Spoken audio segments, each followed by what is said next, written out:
सोचिए, क्रिकेट की दुनिया की सबसे बड़ी टक्कर भारत पाकिस्तान का टी20 मैच एक ऐसे मोड़ पर आ गया था जहां ये लगभग रद्द होने वाला था। चलिए इस पूरे मामले को विस्तार से समझते हैं। तो सवाल ये उठता है कि आखिर हुआ क्या था। दुनिया की सबसे बड़ी क्रिकेट राइवलरी रद्द होने की कगार पर आ कैसे गई? यही वो बड़ा सवाल है जिसके हर पहलू पर आज हम नजर डालेंगे। लेकिन इससे पहले कि हम उस पूरे टेंशन में जाएं, एक अच्छी खबर है, और वो ये कि महामुकाबला होकर रहेगा। जी हाँ, ये बिल्कुल पक्का हो चुका है। तो अपने कैलेंडर में 15 फरवरी 2026 की तारीख को मार्क कर लीजिए, क्योंकि कोलंबो में क्रिकेट का सबसे बड़ा त्योहार सजने वाला है।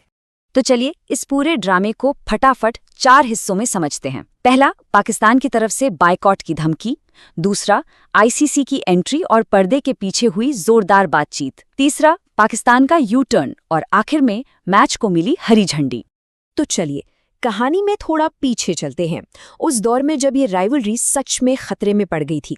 वो एक ऐसा हफ्ता था जिसने पूरी क्रिकेट की दुनिया को हिलाकर रख दिया था। पाकिस्तान के बायकॉट की धमकी ने क्रिकेट जगत में एक हफ्ते तक जबरदस्त कंफ्यूजन का माहौल बना दिया था। किसी को कुछ नहीं पता था कि आगे क्या होगा, और इस मैच का भविष्य पूरी तरह से दांव पर लग चुका था। और इस धमकी का असर, अरे बाप रे, बहुत बड़ा था। पूरे टी20 वर्ल्ड कप पर संकट के बादल मंडराने लगे थे। ऑर्गेनाइजर्स को भारी भरकम पैसों के नुकसान का डर सता रहा था।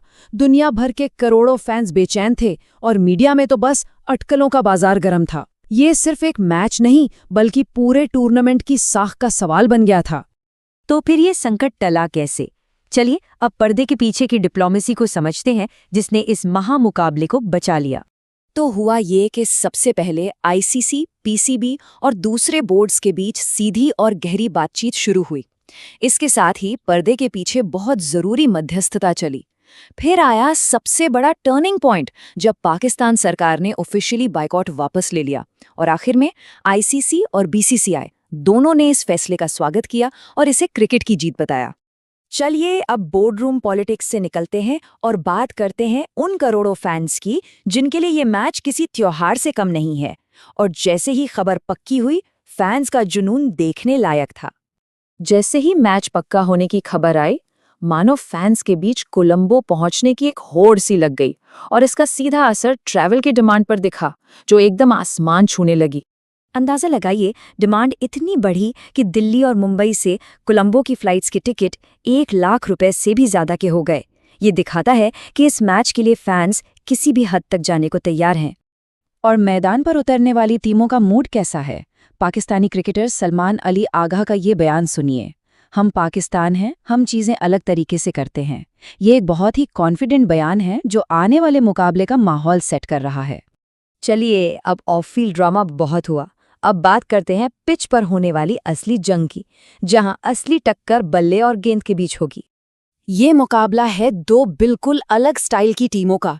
एक तरफ है भारत, जिसका मिडिल ऑर्डर बेहद मजबूत है और टीम में गहराई है, जो किसी भी सिचुएशन से मैच पलट सकती है। वहीं दूसरी तरफ है पाकिस्तान, जिनका बॉलिंग अटैक बहुत ही खतरनाक और ताकतवर है, जो किसी भी बैटिंग लाइनअप को बिखेर सकता है। भारत के लिए गेम चेंजर कौन हो सकते हैं? सोचिए, सूर्य कुमार यादव, जो अपने 360 डिग्री शॉट से किसी भी बॉलर की लाइन लेंथ बिगाड़ सकते हैं। जसप्रीत बुमराह, जो डेथ ओवर्स में कुछ ही गेंदों में मैच का पासा पलट सकते हैं। और हार्दिक पांड्या, जो अपनी फिनिशिंग पावर और जरूरी ओवर्स के साथ टीम के सबसे बड़े एक्स फैक्टर हैं। वहीं पाकिस्तान की तरफ से भी ऐसे धुरंधर हैं जो अकेले दम पर मैच पलट सकते हैं। बाबर आजम हैं, जो अगर लंबी पारी खेल गए तो पूरी तरह से हावी हो सकते हैं। शाहीन अफरीदी, जो नई गेंद से भारत के टॉप ऑर्डर के लिए हमेशा एक बड़ा खतरा रहते हैं। शादाब खान, जो गेंद और बल्ले दोनों से असर डालते हैं। और साहिबजादा फरहान, जो पावर प्ले में स्थिरता और लगातार रन बना सकते हैं। अगर पिच और हालात की बात करें तो यहाँ भी एक अलग ही कहानी है। अगर पिच सपाट हुई, बल्लेबाजों के लिए मददगार, तो भारत के मजबूत मिडिल ऑर्डर को थोड़ी बढ़त मिल सकती है। लेकिन अगर पिच में पेस और स्विंग हुई, तो पाकिस्तान का खतरनाक बॉलिंग अटैक हावी हो सकता है। और जब बात हाई प्रेशर चेस की आती है, तो अक्सर बाद में बैटिंग करने वाली टीम को थोड़ा फायदा मिलता है। और हाँ, एक बात और ध्यान में रखने वाली है कि पाकिस्तान इस महामुकाबले में एक जीत के मोमेंटम के साथ आ रहा है। उन्होंने हाल ही में यूएसए को 32 रनों से हराया है, जिससे उनका आत्मविश्वास जरूर बढ़ा होगा। तो ये सिर्फ एक मैच नहीं है, ये है स्ट्रैटेजी, स्किल और जुनून की टक्कर। लेकिन सबसे बड़ा सवाल एक ही है, प्रेशर के इस सबसे बड़े इम्तिहान में कौन सी टीम बाजी मारेगी? अब देखना ये होगा कि इस महामुकाबले में बाजी किसके हाथ लगती है।